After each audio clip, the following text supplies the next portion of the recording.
I got live.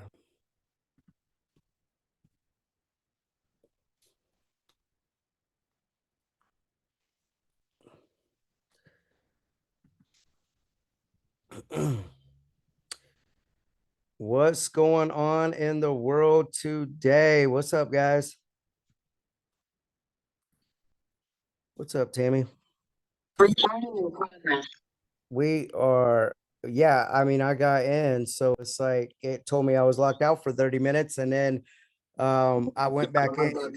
I went back in and tested the dashboard out because like this is the dashboard of how we run our like just normal Zoom meetings, and then working with Zoom and all of that stuff. We set up we set the webinar up. You like where it could be a normal Zoom, like hopefully you like this little background right here and all that stuff. Jason built that, and so been customizing some of this stuff. So I'm glad I was able to get back in here and get it through here, through like the app part, not the online stuff. So I don't know. I'm just glad we didn't have to wait 30 minutes again or whatever, because we're starting to get the links out. We're getting the flyers out, and we keep working through the bugs. And I actually listened to Chasten's stuff just literally this morning as I was getting caught up, converting some videos and stuff like that over the weekend. And so I was looking like, man, we're a month into it, and it's like, where are the female like bosses at? And I know that you've been, super active and getting ramped up with Grant over there. And so I appreciate you, willing to step up here on the 2%. And so if you guys can go ahead and share this link, Tammy is a vet and has done a lot of amazing things in this industry in many different formats and forms. And so it's going to be some good stuff today on the basically the perseverance side and the efficiency side of what it's going to take to be consistent through this winter and still be winning, right? And they're up in Minnesota. Some of you guys might know Grant Johnson. They run an amazing group up there. So Tammy, like, I'm going to turn this over to you, but maybe not a lot of people have ever heard you speak in the group before, or even know of you. And I know, Grant is somewhat newer with us as well and stuff like that. So kind of like give us a little bit about Grant's team, your guys' situation, your experience, and then like, what are we going to get into today, with you? So, and like, let's kick this off. Okay, sounds good. And so, Adam, it looks like on my screen, if I try to put my video on, it says that you're not letting me. So, Yep, you can do it now. I just turn the host over to you and all of that stuff, and then I'm gonna just kind of fade away unless you need me here. it's still saying that cannot start video because the host has started it. So I'll just give a little intro while we're working on that. Basically, Tammy Roach. Yep. Go ahead, Adam. Do you? Yeah, no, let's let's get the video first here. Okay. Yeah, so you should be able to screen share Okay, their there I am. webcam should come on. Bam, there you go. Bam, there I am. So there we go. I am Tammy Roach, and I am with the Grant Johnson Group. We are up here in Minnesota, and it isn't the tundra that you think it all is. We do have some nice weather. It's like 30 degrees here, so there's no jackets yet. I have been in the industry for 22 years, and I and Grant are probably we're just over our, year and a half in with EXP. And so over all these years, basically what I have done is I was in the dentistry world, got into real estate, and got into the mentoring, coaching aspect of things. I have ran anywhere from 20 agents to 700. So I've always been severely outnumbered by agents. And so one of the things that I think that we're going to talk about today that we all take for granted. All of us are rolling around. I mean, we got an Apple Watch, a Fitbit, a phone, all those type of things. And all of those things tell time. And what we have is this commodity that we take for granted. And we say, we're going to time block, we're going to do this, we're going to do that. And what happens is all of our time gets away from us. So that's what we are going to just kind of conquer today, give some new ideas. Some of this stuff you guys will probably go, yeah, I do that. Yes, I've done that. It gets into creating habits and consistency. There's a running joke here at the office about gym memberships. I get really close to Planet Fitness several times a day. It's by Starbucks, it is by the grocery store, and it happens to be by a few other stores. And so on my Snapchat, I'm always like really close. And then one of our new agents that we attracted, she's like, I go to that thing, let's work out together. And I was like, oh no. So she's holding me accountable. And so I'm looking at time a little bit different. And so all of those habits that we create involve time. Everything comes back to time. It's the one thing that we cannot get back. We waste it profusely. We try to say that we use it really well, and we can all find some killer excuses to play a busy day office, right? So that's what we're going to kind of get into today. So with that, I will send out this slide deck later. There's some of it in there because usually this is, I use it as a workshop type of thing. But what I'll do today is, let's see if it even comes up here. Oh, great. Well, we are going to find a file. Bear with me. Zoom's changed on my end too here, Adam. So, and maybe we won't. So maybe we won't on there. So what I'm going to go through today, and I'll send the slide deck out. So I'm not going to spend a bunch of time, waste anybody's time for me trying to find that. There's 1,440 minutes in every single day. And so what I'd like to set up for this expectation today is, I don't know even how many people are on here. We got 14 people on here. I can't really see the gallery, so to say, but I would love for you to use the chat and or unmute and be participating in this today, because we all have really great ideas. The first thing is, do you have a plan for your time every day? And that sounds like a very simplistic question, but do you have a plan for your time every day? Central time right now, it is 12:10. I was up at. So I should be able to unmute them.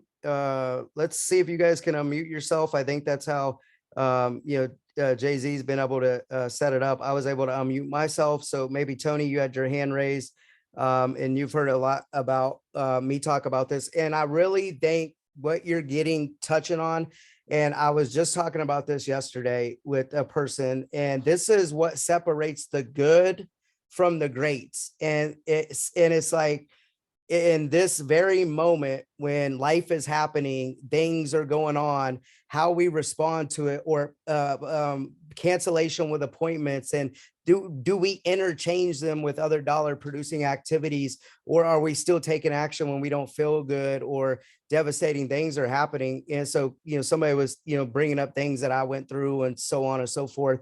And it's like, it happens to you, it happens to so-and-so. It's just, do you go and take a time out, and do you waste them seconds, Tammy, that you were talking about, that turn into minutes, then they compound in terms of what you're probably going to talk about in a visual way, in terms of what they net out to being. And so it sounds so simple, but it is the finite thing that will separate you from being like legendary with how you maximize time and get results or not. And maybe Tony can even talk about that, because he popped on here. He's been with me a long time, and he owned his own business before he got in real estate. And even the newer agents or agents that's been in the business a long time, he can go out and sell 8, 9, 10 houses and doesn't look like he's prospecting that long or doing much of anything. And it's because of how he maximizes that time and has fun with it. And Tony's on here, Teresa's on here. I love seeing, a lot of the home team on here. What's up to the other top agent experts? But yeah, so you should be able to communicate with them, Tammy, and hopefully that kind of helps set the tone. But you can say it's simple, but this is really what, will separate you from being average or even good, and so on and so forth. Go ahead, Tony. Tony said Doing, the chat. Tammy? Yeah, there you go. Yeah, so Adam's known me a long time. Yeah, I operated a car business for about 30 years and overlapping real estate since 98. So the one thing that I still can't get is how people don't use calendars or block or own their time. They just seem to be, I don't know, chasing the drifting carrot around for some reason. And so probably one of my biggest frustrations with a lot of the people either on my team or my friends and family that are around me. And thank you, Adam, for the nice compliment. There's a couple guys that have been on my team before and coming back that have said crazy things to me like, I don't get it. I hate you. It drives me insane. And I'm like, what are you talking about? It's like, you can turn your switch on and off and be doing, seems like you're doing absolutely nothing for 2 or 3 days. And then next thing you know, you got 8 pending. It's like, I get so frustrated with even you having the ability to do that. And it's not that they just see the front side. The backside is owning your space, owning your time, and owning that calendar, and pretty much living by it. And my wife over the last 3.5 years has come to figure out that my calendar sometimes is more important than her, but that's what makes the business go around. So I definitely go by owning my time and using it correctly and wisely. And like Adam was saying, trading, if one thing cancels out, you trade it for something else. So it's a dollar producing activity. I hate being busy, but I love being productive. And Tony, that is a great segue. I always tell people it's intentional and it's purpose. Your calendar, however you do it, if it's on a piece of paper, if it's on a Post-it, if it's in your phone, however you do it, it has to be intentional all the way. I'll tell you something I do a little bit different. I like being busy as well. So when I sit down with my team and our team, if they have a family, that family time comes in first. That's just kind of one of my mantras because of the fact that my kids range from 29 down to 14. And the presence, it took me almost 20 years at another brokerage model to figure out, like, I can work, I can provide, we can take great trips, we can do all of that. But if I'm not present, it's not worth it. And maybe that's just a little bit of my demographic, come into light. But I would say, what are you intentional about in your life? Are you actually, and this is a vulnerable moment, and some of us as leaders, we want our teams to work as hard, as long, as efficient as we do. And I will tell you that is an unrealistic expectation. We got to meet them where they're at. We got to coach them up or coach them out.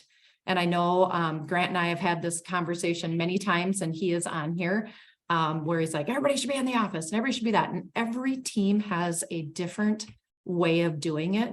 But I think when you start adding in being very intentional and very purposeful, whether it's on time, your expectations of your team, your expectation of yourself, then you start working on those macro notes. You get to start looking at the data. We were just I'm sitting in our resource and our training development area here. And there's a whiteboard in front of me that has a whole lot of numbers on it for tomorrow morning for our team meeting. And people need to know, like, if you're in or you're out, so I always ask people, are you intentional with your time? And everybody always says what? Yes, of course I am. And then I say, if you could be vulnerable with yourself, here is a task that I do with a lot of seasoned agents and a lot of new agents. We take 2 full days. I say, get out your notes on your phone, get out a handy dandy piece of paper and a pen. And from the moment that you open your eyes, laying in your bed, your couch, wherever you're sleeping, you write down everything for that next 48 hours that you do. And I mean everything. And then after that 48 hours, go back and assess, what did I actually do with my time? I'm talking that most people on this call probably got up this morning. You probably brushed your teeth, I hope. You probably got dressed. You probably got in some form of transportation to get where you're going. And all of those things you probably didn't think about. They were habits in which you have formed throughout your lifetime. You didn't think about brushing your teeth. The toothpaste just went on and you brushed them. You got dressed, all of those things. So were you intentional about them? Is it a learned behavior? And so taking a test for yourself, or maybe some of your team members, to say, are you intentional? And let them do that. That's fine. Pam, did you have something? No. Oh, she has a little bit. Okay, never mind. You mute. Tony, did you have something? No, Okay, that's all hand good. was still just up. Okay. It's definitely, and you're right on the family time. I went through that stage. I have empty nesters. I'm an empty nester now, so my kids are 21 all the way to 32. So I don't have anybody. in the house. But Yeah, yeah, you definitely have to make it because you can't get it back. Yeah, That's- absolutely. And I think once you, just like every other data point that we have in our businesses, all of us are going, okay, how many leads? What's the conversion? How much time are we spending on that? I mean, Adam and Gary are like pros at that stuff. I mean, they have it down to the numbers. And what we're doing with that is we can have all that data, but if we are not putting in the time spent on that, and what are we actually spending the time on? What is it going to be? I call it intentional time inventory. I tell people, let's do your time inventory. And I put them on that 24 to, 48 hour gig, and they come back with a piece of paper. Some of the stuff I don't want to see what they're doing, but it really just gives them a very vulnerable, transparent of what's going on in their life. How are they spending it? Did I play a mean game of office today? Did I go out to lunch with 14 other realtors, or did I find another human that can better my business? Those type of things. And I think once you start teaching people, just like we teach them dialogue, just like we teach them how to answer the phone, do a purchase agreement, once you teach them intentional timing, it goes across the whole rest of their life as well. And so I always say, are you ready to level up? My calendar looks like a battlefield. I am very color coordinated. So when you open it, there's a couple people on our team here that have my calendar, and I have theirs, and we just go, oh, today I just said, I am looking for a half hour. I'm looking for a half hour this week because you guys, next week's Christmas, if anybody forgot. So I'm trying to shove every possible attraction appointment, client, all of that I can into this week, so I can be present when all my kids are home next week. So the name of the game is, whether it's intentional timing, you're purposeful, all of those things, it is getting down to, what is my why? Why am I doing this? How can I be intentional? How can I use that time? When Adam and I first started talking about this, we started talking about perfection. And I'm telling you, over the last 20 years of, like I said, being totally outnumbered by hundreds of agents, perfection in my world, I call that an unrealistic expectation. I try to meet people where they're at. Tomorrow we have a couple meetings on our team of, this is how it's going to go. Are you in or are you out? Let me know. And those are hard, transparent, vulnerable conversations, because you don't want to lose agents. But what we are finding, and Grant, you can chime in on this, is sometimes we're spending a whole lot of our time on, as the team leaders, trying to make them do things that are just not feasible. At whatever point they are in their life. Some of our team members, their life, stuff has changed, those type of things. And we are looking at our time cost. What is it costing us for our time to do X, Y, and Z? And so I would say, if you're not doing that in your team, because we take time for granted. We get up in the morning, our feet hit the ground, and we go, woohoo, all right. And I'm off to the races, and I'm looking at my calendar, and I got 15 things to do, and I got to eat, and I got to get gas, and I got to pick up the kids, and then I got to go to a choir concert, and whatever it may be in your life, going back to square one and going, thanks for this time. What do I have to do? And what do I have to do in my team structure? It is part of our team structure. And Grant and I just kind of found that one of our probably year and a half agents, she has a little more pull. And so all of a sudden she was like, hey, you guys, come on in and join me in this call day for 2 hours. And we're like, okay, all of a sudden she's singing the gospel. Nobody's listening to us. And we're like, let her run, let her utilize her time. And all of a sudden people were coming in instead of the leadership model trying to go, hey, everybody, here's this, this, and this. Listening to Chris Gurney over the last couple of weeks and getting to know him a little bit. At first I was like, oh, he's so regimented. And then I'm like, can that work?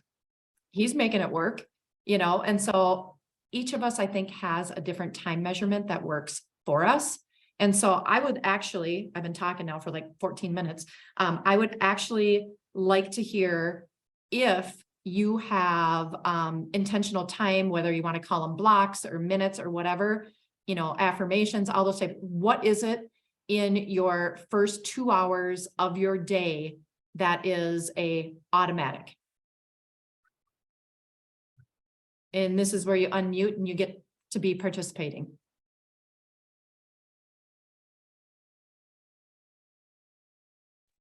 I got all day.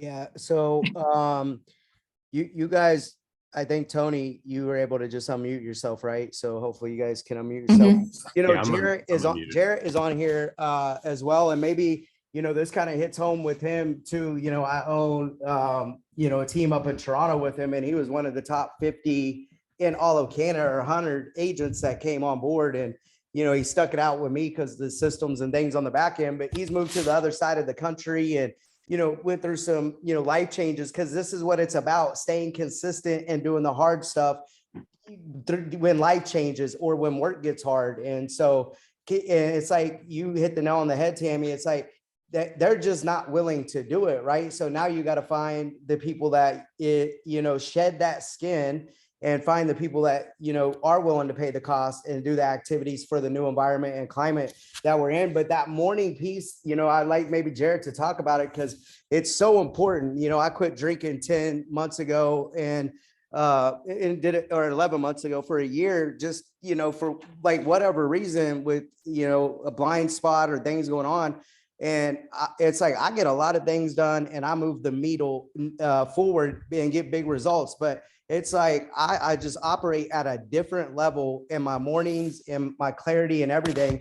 And so did Jarrett. And I told Jarrett, like, he changed his whole morning up, and I'll let him kind of maybe talk on what you're talking about. And him and Gary with the Toronto team, they're just operating at like a different pace and a different vibration in a matter of a month, when I'm off doing other stuff. And then I check back in on them, and I think it's how they're setting their tone in the morning with the ISAs, the agents, the people that are committed, and all of that stuff. And maybe so Gary and Jarrett can chime in on this, because this isn't like a leader telling an agent to do this. These are what leaders have to do to get the results they get. And they're just sharing with you the secrets that have got them to where they're at.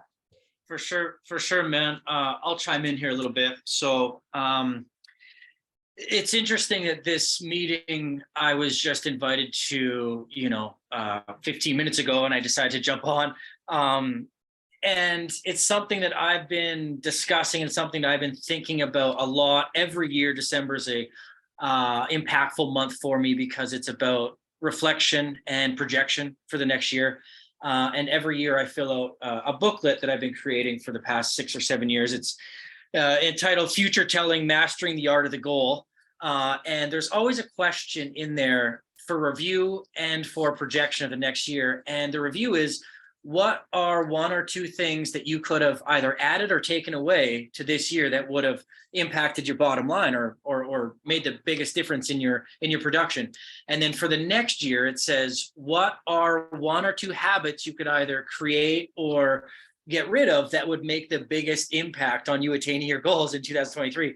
And without a doubt, the number one thing that I could remove, the habit, is drinking. It just takes away from production. So rather than wait until January to quit, I've made a commitment to myself to quit drinking until my 40th birthday, which is in 16 months. So I'm not quite at 10 months like Adam. I'm at more like 10 days, but it's 1 day at a time. The other thing, so taking away from the production, is the drinking. And then the other thing is the time management. It is building in at least 5 things in my day that are going to make the biggest impact. One of them is going to be a personal development piece. whether that be reading or learning or webinars or whatever that is. Another one is going to be my fitness and health. So adding that into my day. And then those other three things are open. One of them is going to be prospecting or training prospecting.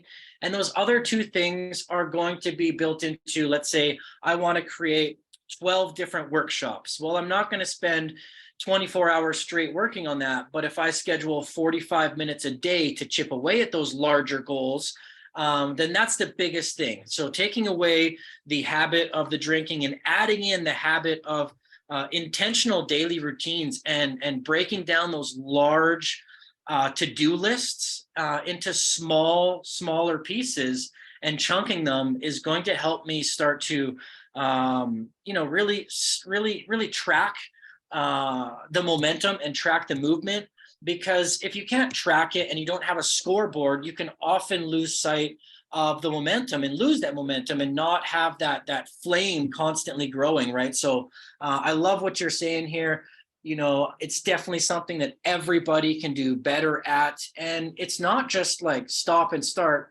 It's a continuous habit that you need to form. You need to practice it and keep yourself centered towards it and keep disciplined, because if you don't, then it just drifts away. And then all of a sudden it's 3 months later and you don't even realize that you haven't done shit. You've just been going through the paces, going through the whirlwind of life, chasing the next deal or constantly doing this or doing that with no actual insight or trackable benefit to how you've grown in this year. So I love it. That's my feedback on it. Great job, Jared. I think that also you said a great thing is, just doing that. And I will tell you, I've had a bunch of accountability people that I'll hold accountable. And here's what we do as agents and as leaders. Let's chunk off 2 hours. Let's do an hour.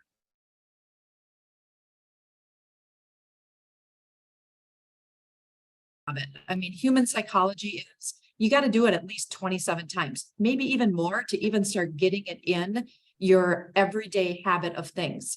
And so I had a gal, top producer. She was, probably number 4 in a previous brokerage. And she gave me 4 minutes a day. And after 3 months, it went to 10 minutes. And after that, it went to 15 minutes. And hers was on delegation. That's one of the things us leaders are really, really bad at, or maybe it's just me. We're delegating because God forbid that we give up any control, right? Grant's on here, so he can be quiet. I'm a control freak. And you got to give up the control. And like you said, something to give up. That's what we always forget. We're always like, add in, add in, add in. What isn't working, and get rid of it. And you guys, that may be an agent. It may be 3. It may be a staff member. These are hard things, especially this time of year when you're looking at, your P&L and your budgets and what's happening. It all stems back to time. Is this timely? Is this happening? Is this spending time wisely for the team, for the budget, for the agents? I'm always one, if you can send it in an email and not have a meeting, don't have the meeting. And I don't know why we always do meetings at 30 minutes or an hour. If you can say it in 20 minutes and get out, because that leaves you another half hour or so to maybe walk outside, get some fresh air, talk to another agent, talk to your staff member, call your significant other, your partner, your spouse, pet your dog. I don't care what it is, but again, time, and it is crucial.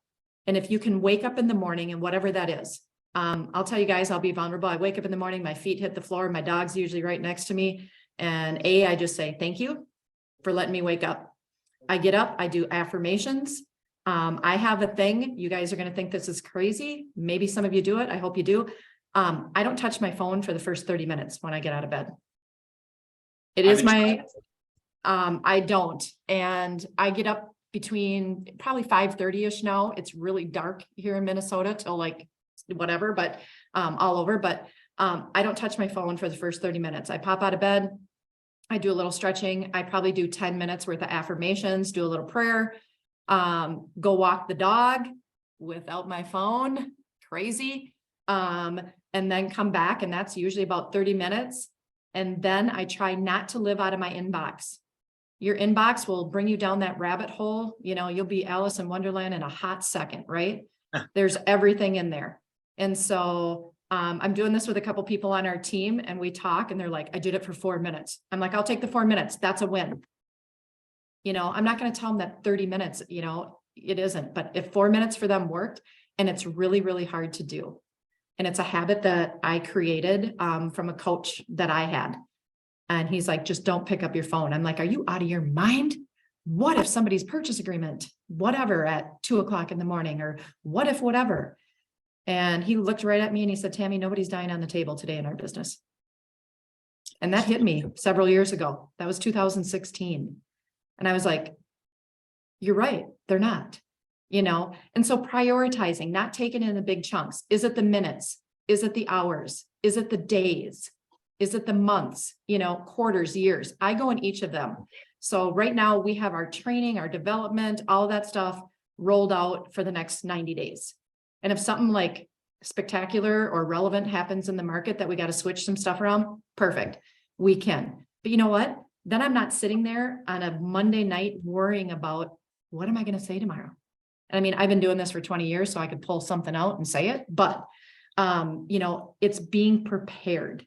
And being prepared, part of it is, again, using your time wisely. So whatever that is, anything that comes back, delegation is going to save you time.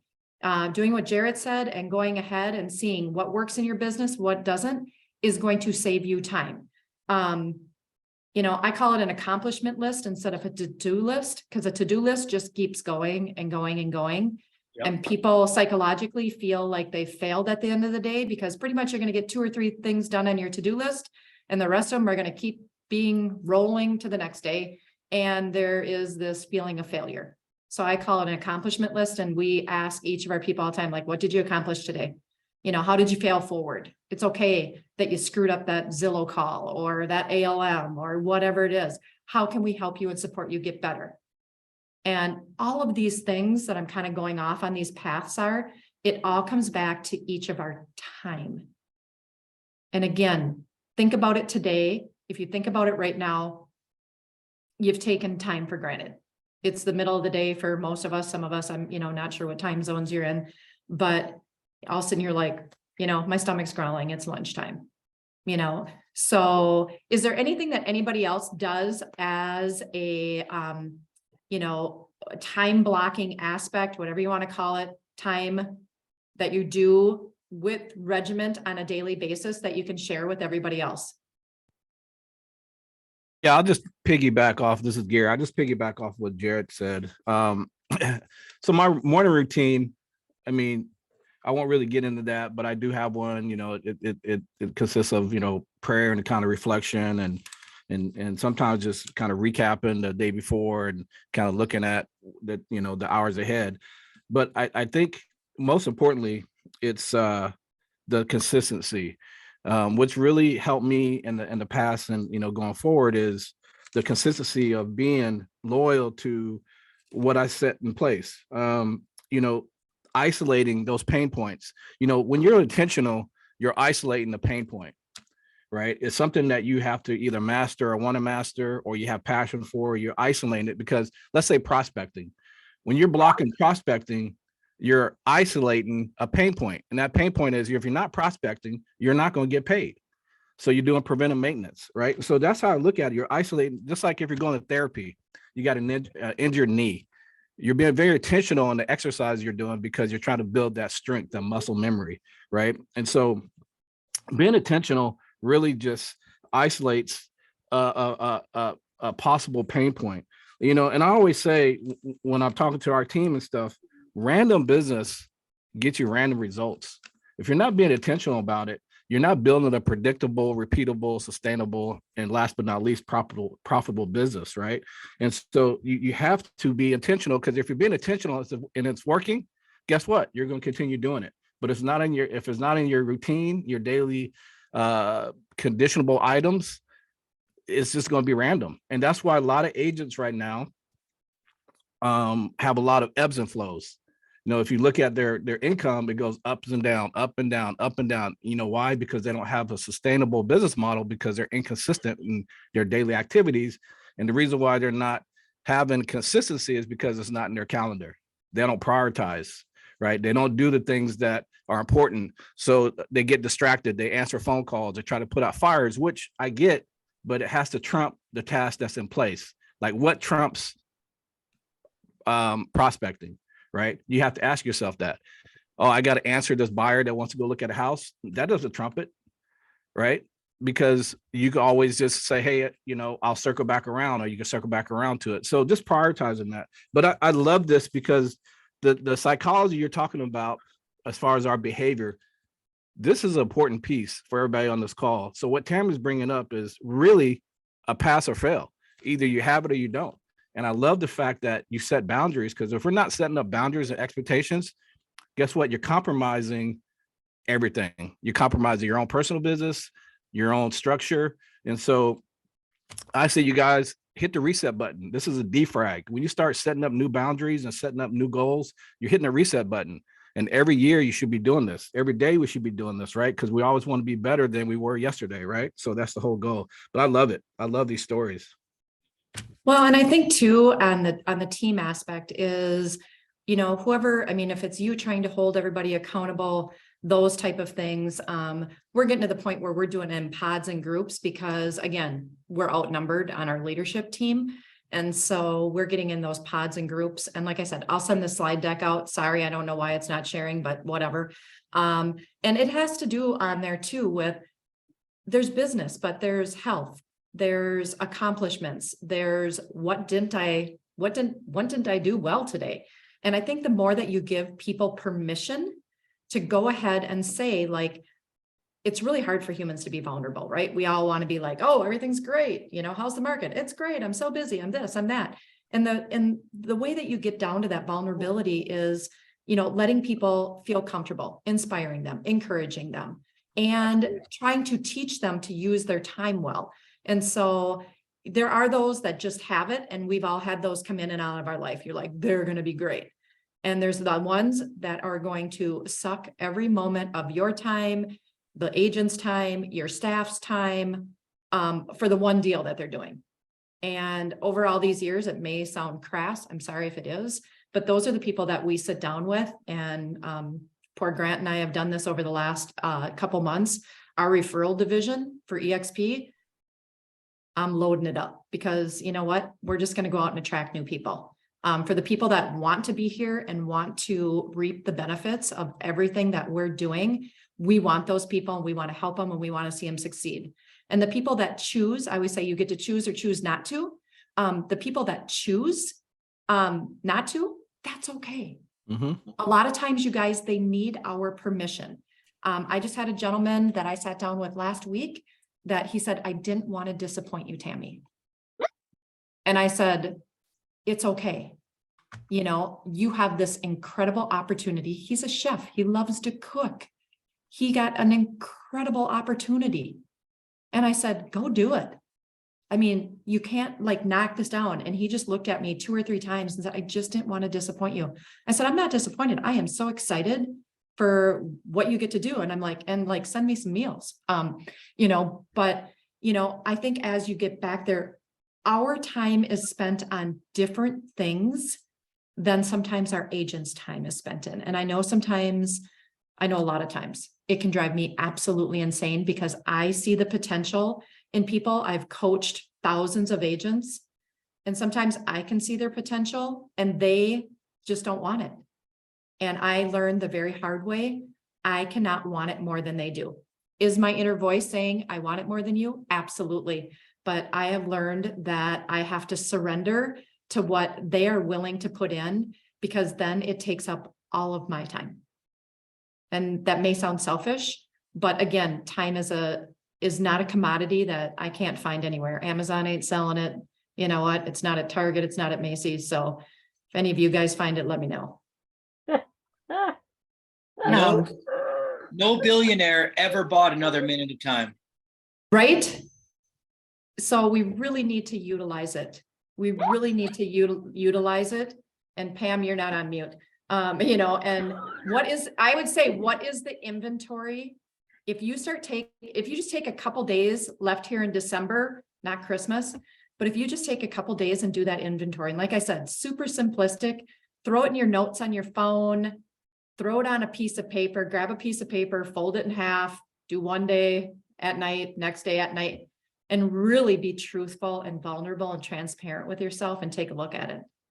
And all of a sudden you're like, oh, there's 6 minutes, there's 12 minutes. Oh, I started BSing in the resource room for 22 minutes, and then I needed something to eat. So that was another 30 minutes. And then I had to stop and do this. I mean, you guys, it gets, all of a sudden you're like, I'm not working 12, 14 hours a day. I'm not even working 8. Maybe I'm working 4. What's happening? And then that's when your habits start to change. Gary hit it right on the head. What are the habits that you want to create? How much time is it going to take? And psychologically, if you do some, little human psychology, it takes usually that 27 plus times to even your body start getting into like, oh, I can do this. I can do this. And here's what happens. Your body usually starts getting a little fight or flight, and your dopamine and serotonin start going when you start seeing a result. Take any new agent that gets their first deal and their first closing. They are beside themselves. They are excited. They want another one. That's the reason on our team, we want to get them going within that first 30 to 45 days, get them locked in. That's a lot of time in that first 30 to 45 days, but you want to get them locked in and get them going, and you're teaching them as you go. So another question I have is, what is your biggest time suck? What takes most of your time? What just sucks your time where you look back and go, I could be doing that differently? Is anybody willing to share?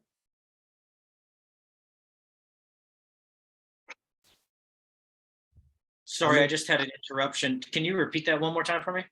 I was going to say, what are some of our largest time sucks? What takes most of your time? So for Jarrett right there, and most of us, it's the ADD part. Yeah.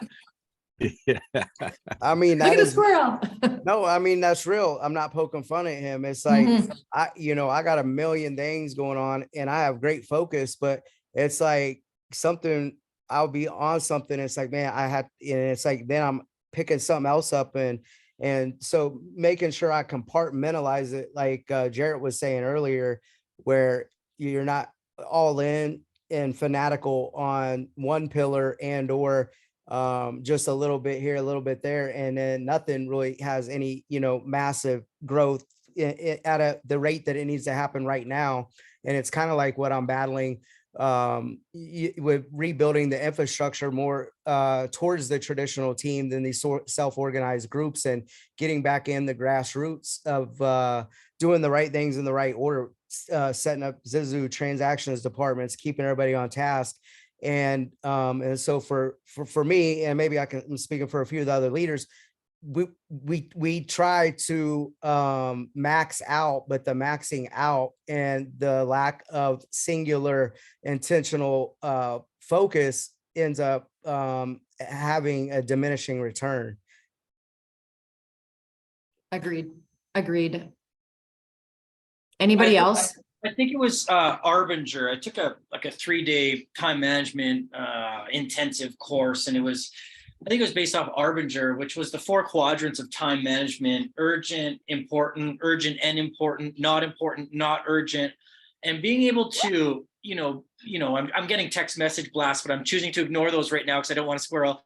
The same thing that Adam said is that, we do get these interruptions, but to train your brain through habit, to identify if this is urgent and important, meaning like this is a fire and I need to address this right now because it does happen, or is this important but not urgent? I'll put it on my list, but I'll get to it when I have a schedule, allotted time in my day that I leave open for important things but not urgent. Because if we don't do time management and we don't schedule these times, but then also leave open availability to address these things that do come up in our days, then often what we find ourselves doing is being urgent and important and fighting fires all Jared, day. this is amazing that you brought that up, because right now we are all facing this probably at a heightened level than we have before. And Tammy's even mentioned it. And then eventually you have to say, this is always just going to remain, and it's just costing too much resources and time. Like, not a lot of people have read that book, Jared, and it took me a long time to get that down, because Gerbic gave me that book. Because when I met Gerbic when I was like 28, and I'm just like ignorance on fire, and I'm so emotional, and people love my passion. I've had to learn how to trigger it. And it's like, right when that problem hits or whatever, it's like, oh, no way, no. And then it's like, whether it's good or bad, it's like, I'm all in. And then it could be the end of the day before I'm circling back, or this other stuff that was the priority, right? Not the urgency piece to it, didn't get done. And then it ends up, that the other emotional intelligence piece and the relationship is like, okay, that's good, and they know that you got their back or whatever. But in terms of task and netting out projects, progression and focus, it doesn't matter, right? It just didn't happen. And that's where we're at. And it's like you saying, are you in, are you out? And right now, some of my partners have been like, you're kind of insensitive and stuff when we get on calls. And it's like, I'm dealing with this every day, not just with a little team, but with a big network. And the best analogy I could use with them that I started using, if you worked in the emergency room every single day, and you seen, people coming in, and some were dying, some would go on life support, and some would get some stitches and be able to walk out. You know what I mean? It's not like you're going to swing one way or another. You're going to stick to your process with a priority of saving lives, right? And the person that needs stitches, you're not insensitive to them. Like, that really hurts, and you've never seen your own blood before. But it's like, it's like the priority isn't above somebody else that could pass away in 15 minutes is the best way, or them getting out of the business, or not being able to pay their bills, or something like that. And my girlfriend, when we were at the lake this summer, I worked my ass off, and people from the Dallas team were coming and hanging out and bringing agents, and I was working while they were off doing whatever. And even my sister was having some things, and her urgency didn't come up a priority during my work week. And then I was like getting in trouble at home, like with my girlfriend, right? And I told her, hey, these are work hours. And it's like her urgency and her fires because she's off work, or she's trying to plan this, doesn't break my focus up. And at first they're like, that's rude, or like, you're crazy, or whatever. But at the end of the summer, as much as we got done or whatever, she's like, man, I respect that. And how do you do that? And I think it just comes with practice. And then the conversations that you have to have to let them know that you're not being disrespectful, or you're not being insensitive. It's just, you have boundaries, because if you're going to be great and you are going to be that leader, and then pull us through a shift that we're in, you can't operate like everyone else is operating, and you have to have that radical focus. And I even seen Gerbic do that, and like how he would ignore people, and people talk to him, and he's just working through it. And it's like, he'll listen, he'll take it in, he always circles back. But if you do not respect your time and protect it on what matters most, and you like are led by other people's urgencies, then nobody's going to respect it, and you won't have any priorities. And so I'm glad you said that, Jared, because it's like, I fought that all summer, you know what I mean, with that piece of it, from family to personal to business to everything. I think we always fight it, man. I think it's always, we forget some of the basics, some of those fundamentals as we grow, and then, something triggers it like it just did for you. And you're like, shit, yeah, I remember that book. It was actually Stephen Covey, the creator of the 7 Habits of Highly Effective People, that came up with this quadrant matrix. So anybody that's listening, look up Stephen Covey and the 4 quadrants of time management for a detailed explanation on it. I'm just researching it again right now while we're on the phone, and I'm going to go down that rabbit hole. And in here, just to list off a few things, it says, how to use Stephen Covey's time management matrix, make a list of tasks you need to do. So That's number one. Include due dates, determine the most critical tasks, sort by importance, and then arrange the tasks in the appropriate quadrant. Like, for example, if I'm making 12 workshops, to me that's important, but it's not urgent and important, right? So I'll put that in the important, and I can work on that when I have some of that time allotted in my day where I have that kind of free time or that creative time. And then, you know, the text message that I got was urgent and important because that person could not log into the CRM. So that's like, oh shit, we need to fix this right now. Those things happen during the day. I love it, man. It's great. It's the perfect time of year to reflect on this stuff. Because in my opinion, the single most important thing across all industries is time management, without a doubt. Nobody can dispute that. If somebody like Darren Hardy or who's the creator of the 4-Hour Work Week? I forget his name. Anyways, you know, Darren Hardy, Tim Grover, whatever it is. no, not Grover, but these guys have time management like on a whole other level. Even if I could be, you know, 10-15% as good as these guys, that would impact my bottom line and my production next year exponentially. Tim Ferriss was his name. Tim Ferriss. Well, and I think too, you know what, we're all doing, I mean, I'm not going to assume, but like I said, this is my 22nd year. So I'm excited for this market because of the fact that we're getting back to the basics, and we all have to do a lot more foundational, intentional things in which we've done probably in the last 36 months.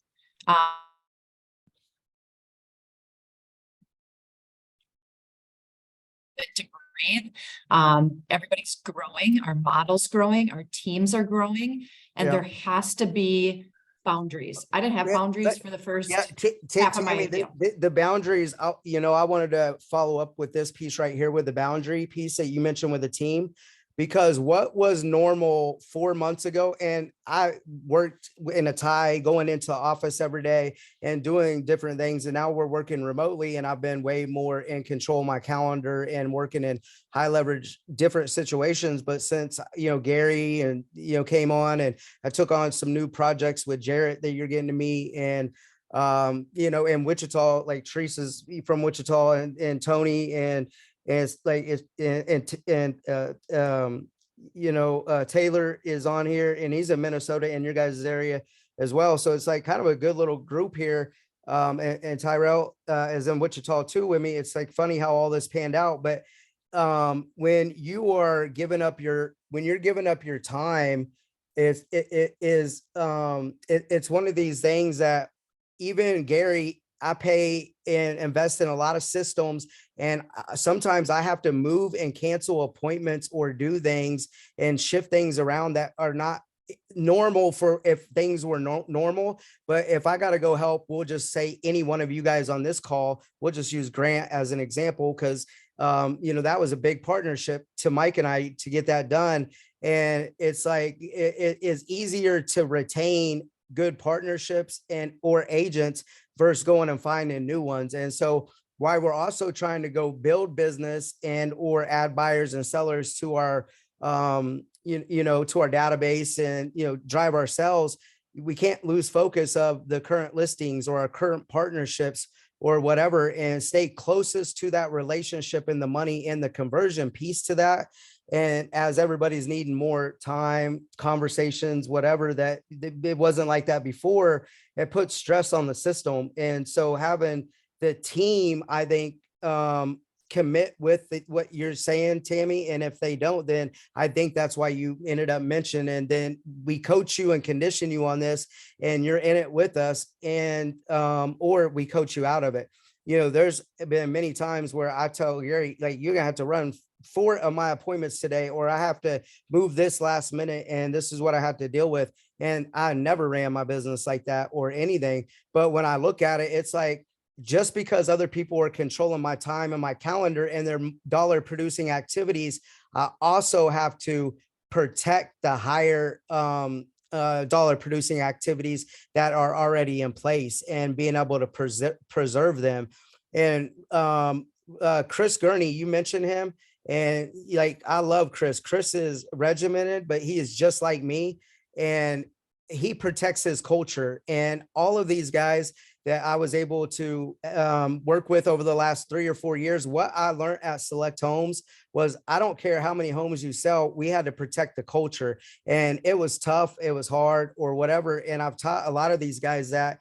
And for an example, Matt Smith let somebody go on his traditional team that closed 100 houses like 4 days ago, and he netted $350,000 off her. And he thought she was going to develop into like being in the network, running another expansion office or whatever, but she was undermining the system, not doing it right. And then it's like, it started to turn the culture back against like everything that he's built.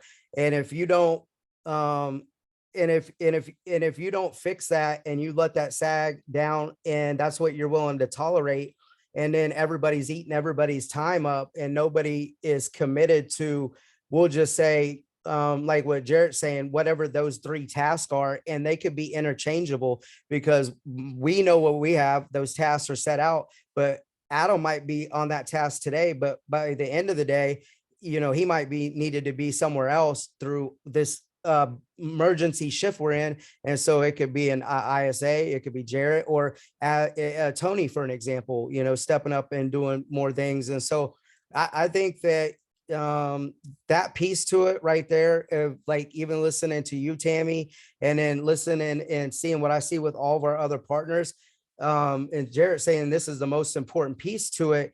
It is the most important piece in terms of a key word, but it's being able to be disciplined and flexible in your approach with that. And if I didn't have somebody like Gary and the good team he has behind it, and then trusting them judgment calls, and then at the end of the week, we look back. And so on Fridays, we look back on the time management piece, because we all say we want time management, right? Like we say it, but when you're caught in that moment, like right now, or in 2 more hours or whatever, did you make the right decision? Or what could, you correct with it? We always stacked our stuff on Tuesdays and Wednesdays. And then how I've been, kind of running this weekend review stuff with Gary, it's like, I'm able to self-reflect a little more, or it's like, shit, that ain't their fault, when it's like normally management or somebody superior or doing more production or whatever could complain, or maybe not take ownership of the situation, or be like, where was I wrong? And so being able to actually look back on the time, for sure, but it's like really to strengthen the discipline piece of it when you have to make that decision. Do I eat the cookie now, or do I not eat the cookie now, in terms of many different examples in that very moment? Don't eat the cookie, man. I think it's the culture. I mean, if we have a line for culture on all of our P&Ls, a lot of our time would be spent there. Over all these years, having so many agents, they're going to come and they're going to be like, right. And the first thing I always said to them, once I got my boundaries set, was, have you went and talked to that person about that? And most of the time they're like, no, I just want to come and bitch to you about it. Well, I don't have time. So go talk to that person and figure it out, and set a boundary and do that. But the culture is one of the things where if you get that going and there is a cancer in your culture, I know how Matt feels. I mean, I let go a $80 million producer, and I was just like, you got to go. Because for lack of a better term, you're a jerk. Well, it doesn't, that 80, but what, Matt had to make his first decision last year with his guy that he started everything with out of the basement and built this thing up with us over the last 3 or 4 years. But then I'm not going to get too involved in the specifics, because this is an open mic, but you got to protect the culture in terms of like HR with the females, and the standard of just like a baseline, like, morals with the state and different things. And real estate is, the craziest industry ever. It's like, there's a bunch of rogue people, and it's like, there's no rules. And then, everybody, the water cooler talk or whatever. And so the thing is, the 5 dysfunctions of a team really helped us out with that. It's like, because then they'd be eating up my time, or Trent, or they create cliques inside of the team, and you don't want that. And so we played, what we ended up doing was playing by the 5 dysfunctions of a team and reading that book. And so if you weren't operating under these 5 rules or the 5 dysfunctions would you stick out like a sore thumb, and then you would self-select your way out of the group, whether you had production or not, because the system, at least at that time, I mean, was taking people like a guy named Dylan off the PE floor as a gym teacher and making him, the agent of like all the rookie of the year and all of the board in that county. And the year before that, Tony was also that person, even though Tony, had the experience. But it's like when you can plug in with a system like that, it's like, the politics and all of that shit goes out the window. It's like, leave it at the door. And if you don't make examples out of people, and you're making just suggestions and you're not setting a standard of those boundaries. And this is a place where we collaborate, we build, we work, we produce, we prospect. We don't talk about other people. We talk about ideas. We talk about events and execution. And, so, as a leader, you can talk all this stuff, but if you don't execute on that suggestion to let them know this is the standard and this will be the expectation and anything below it won't be acceptable. And until you make those examples, they're not going to take you serious. And so I think right now, there's just a lot of fish water that needs to be changed. And I don't know if you guys have ever had, fish tanks or anything like that, but you've seen a green or cloudy fish tank versus one that's like sparkling clean. And it's like, if you just wait until that thing is algae everywhere and, you're going to have the fish will die. And it's like, you have to change all the water. First, if you're just ciphering a little bit of water off each week, like 10% and add new water in or whatever. And it's tough when you have to do that. But that 80,000 or 80 million or whatever that production is, it's like, that's directly what they're bringing to the table. But what are they costing you indirectly? And that is the real question. Well, I think it's in our industry, we've built this thing where if you were working in any other industry, there'd be hiring and firing. And it's something that we don't do well. And it's something, Pam's on my team here, she's on here. I've gotten really good at it. And it's not to be malicious about it. It is for the good of the team, for the good of the foundation. And at the end of the day, how many gray hairs I'm going to have over it, type of thing. So I know we're getting past the hour. So I will send out the slide deck. And I want to thank everybody and leave you with this. If it's, it's Monday, so we got the whole rest of the week ahead of us. If you can slide into your day something to be intentional about and create a habit. Resolutions, I don't believe in resolutions. They all start like January 1st, I guess, and they probably are done at like January 13th. But if you can find something in your life, whether it's business, family, self, kids, whatever it may be, health, find something to be intentional. And if you care to do so, you can share it with me. We can hold each other accountable, but find something intentional that is going to make your year coming into 2023 better for you first, your team, your why that you have in life. I think it all should be inked. Like, what is your why? What are your goals? What do you want to accomplish?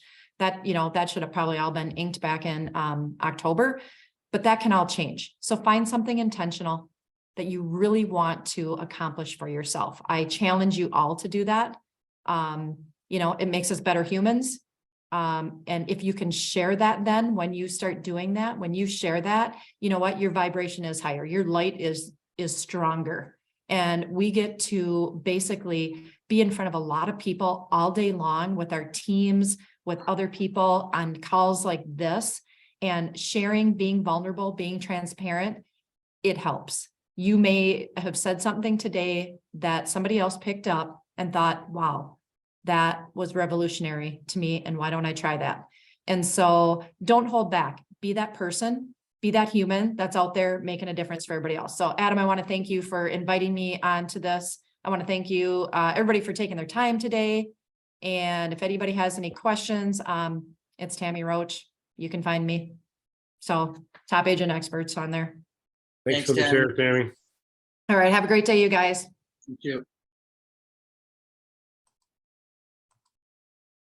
All right, so good job. Thanks, Adam. Hope Yep. you have an awesome rest of your day. Yeah, I hit this Haas Pratt training video and I don't know where it's playing at, so I couldn't unmute myself at the end because he's letting it rip. So All right, you go have at it. all right, later guys. All right, bye-bye.